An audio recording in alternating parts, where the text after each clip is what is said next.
Well, it's been how many weeks now? 1, 2, 3, 4 weeks at least since we had a direct Vietnam War aircraft, so you know, time for another one clearly.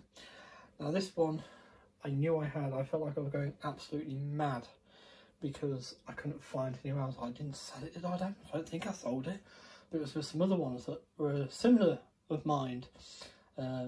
And future videos, of course, AC-47 and B-17G 48 scale, both of them. And that's what I think, I wouldn't have sold those, I'm sure I certainly would have sold this one. What's going on? What's here? Found it tonight. So, yeah, here we are.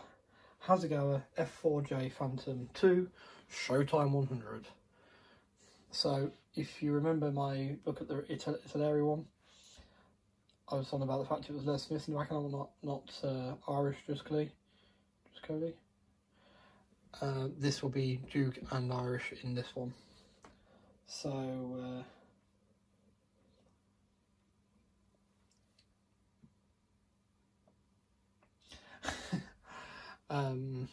yeah, this is the one that was in dogfights. Basically, this is the one that is the story I know. This aircraft actually lost, you know, but they stayed with a burning wreck. Go and find it, dogfights. Yeah, you'll find. You just watch the whole series and you'll come across it.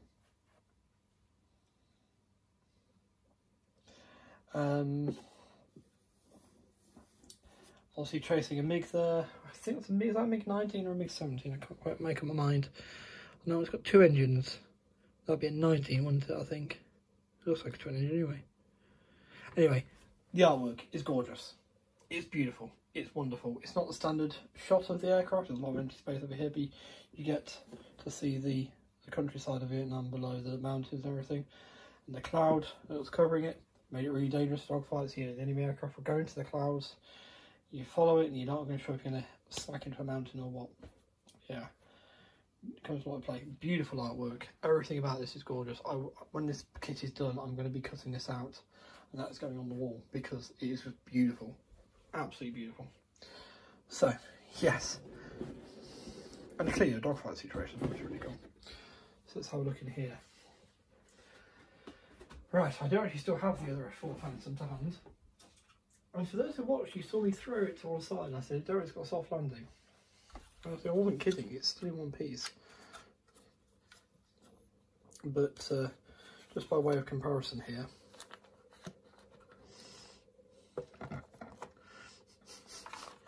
the whole thing basically fits almost on the inner wing of the aircraft alone. So yeah, big aircraft. And this is where I remind myself that I have another 3 Phantoms at least in 40 years ago. It's going to look awesome. It's going to be really, really cool. I have a full fighter wing. So, oh, it's all in one bag. I have to go points down for that. So, you can see an awful lot. Again, I'm not going to debag this. I don't want it to go everywhere. A bit like the B-26 photo yesterday. But there's the fuselage without the nose cone. There's the nose cone here. Fuselage. It's just gorgeous, isn't it? Look at that. Recessed panel lines. Beautiful bits of detail being shown here. There's the wheel. We're not going to use that. Obviously, it's going to be in flight. It's got to be in flight. Modular tail hook. Interesting. Missile there. It's decided to come to hello. That's a Sidewinder, that one, isn't it? I think. Not a Sparrow. Sparrows are bigger. That's Sidewinder again. Can you see a Sparrow? Yeah, there's a Sparrow. But yeah. Exhaust of the J79s. See what dogfights, you know, all this stuff. But yeah, wow. Oh, now it does say includes a one-piece canopy, so you do get the choice of a canopy that's all stuck together, looking really, really nice and smart. No gaps. Or there is the separate 3-piece canopy. First one, it's got really nice and clear. This one actually might be quite a quick one. It's obviously not debagging it again, but might be quite a quick one. You get just a few transfers. So I said we'd make up for the stencils on the last video. No protective sheet over this one again, which is a bit of a shame, but yeah, so there's Lieutenant Randy Cunningham, Les Smith, Okay. It's interesting. So it's less Smith again. Go second. I wonder. Oh, is this? I need to watch those dog fights again myself. I know Irish is in the back seat. Maybe he was just joining him for the one combat or something. But yeah, congrats. There's a Marine Corps one. It's like a bicentennial scheme. I'll find it in a minute. Uses constellation. It's just awesome. It's just really, really cool.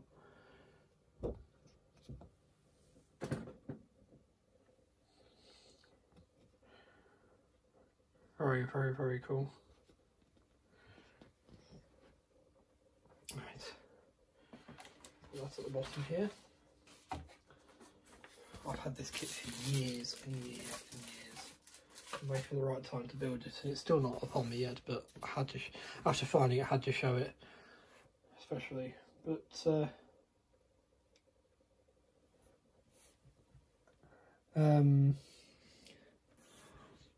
you get a photograph of the completed kit showing it does go together.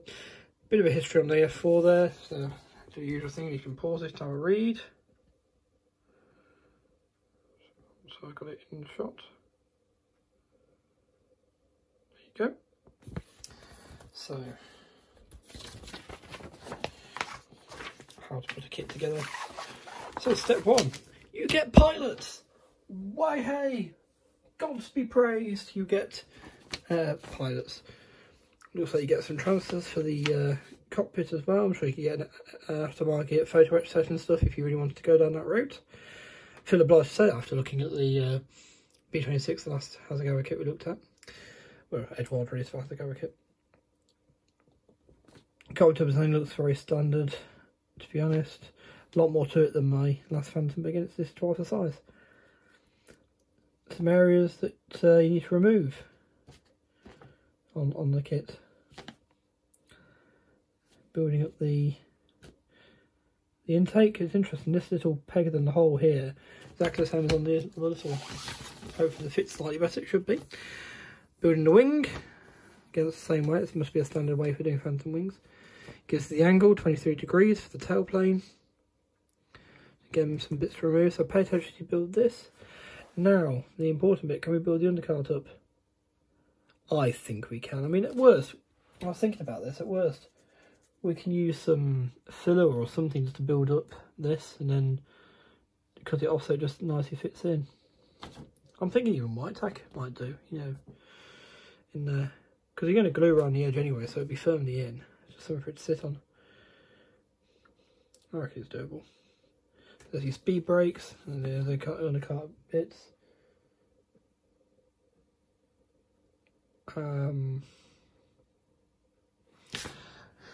Canopy open or closed, as the one piece can go on, or the individual, and it shows roughly the angle it wants to be at.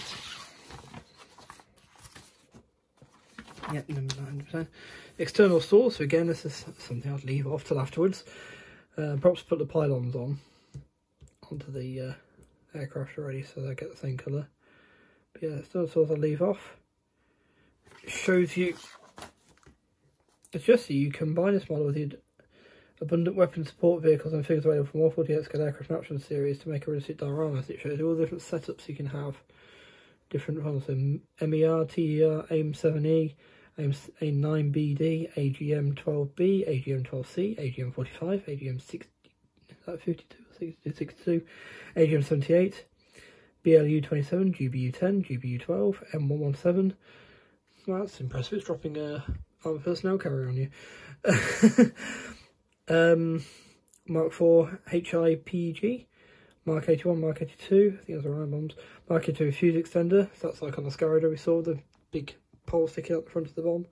Mark 83, Mark 84, I think they also got called daisy cutters, those, because they make the bomb explode. It obviously it hits, and the fuse is set off earlier, so it blows up higher up. Those are called daisy cutters. Mark 83, Mark 84, and then AU 3, that's 10. So it shows you which hard points you're using on the aircraft for each one. That's really, really cool. And then the paint schemes, here we go, look at this. So, Fighting Falcons, VF 96 US Navy. This is Randall Cunningham here. Very, very cool. Actually, it's 3, so there's actually 4 schemes. That's interesting. That's how the other ones used. So you got Fighting Frogs again, VF96. Silver Eagles, Marine Corps one, VMFA 115, which is that big silver bird on the tail. Really kind of quite eye-catching scheme, that one, I thought. Have a quick look here. Yeah, so what colour's the tail then? H316. So list of paints. Don't tell me. Dummy.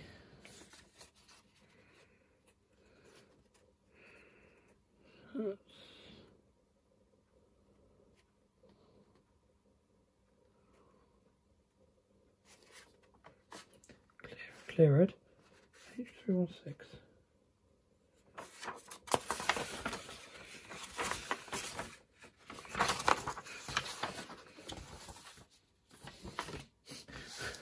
There's the bicentennial one, which I did call out. The same. So you got 2 of the same. Yeah, 115, 115. So 4 aircraft from 2 different squadrons. Trying to see. Aircraft grey, tie black, clear red, khaki green, steel overdrive. 316 white. I think that's a white tail then. Maybe white tail with silver eagle light. You have to do some research into that to see what it needs to be. But the one I'm doing is right here. Showtime 100 is the one it comes out. Well, the main one it comes out, the one on the box. The one in dogfights, that's definitely the one I'll be doing. Yeah. So that's the instruction sheet. We've looked at the clear parts. Just to remind again just how big the thing is. It's got plenty of room to manoeuvre on that tail. Just going to really stand out. The bicentennial one looked pretty good actually as well, to be honest with you.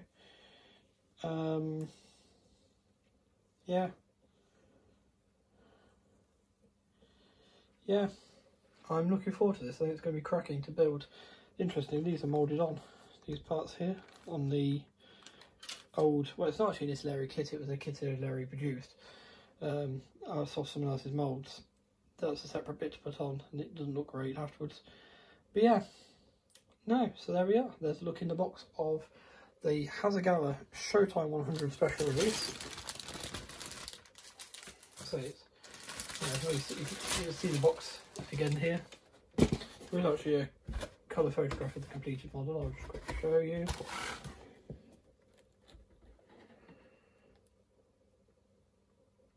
Quite a basic scheme really, but that's how I'll do mine. It's the story that goes with it more than anything. Right, I'm going to take myself and my croaky voice away. There's the MiG-21 on the panel there. Silhouetted. Yeah, take myself and my croaky voice away. And thank you for watching. Hope this has been helpful and useful and enjoyable. And I've certainly enjoyed looking at it because, wow, like I say, I thought I'd lost this. So, yes. So, till next time, stay safe and be well. And now I've reached the end of this run. I'll have to go back into the depths of upstairs and see what I can pull out next. Bye for now.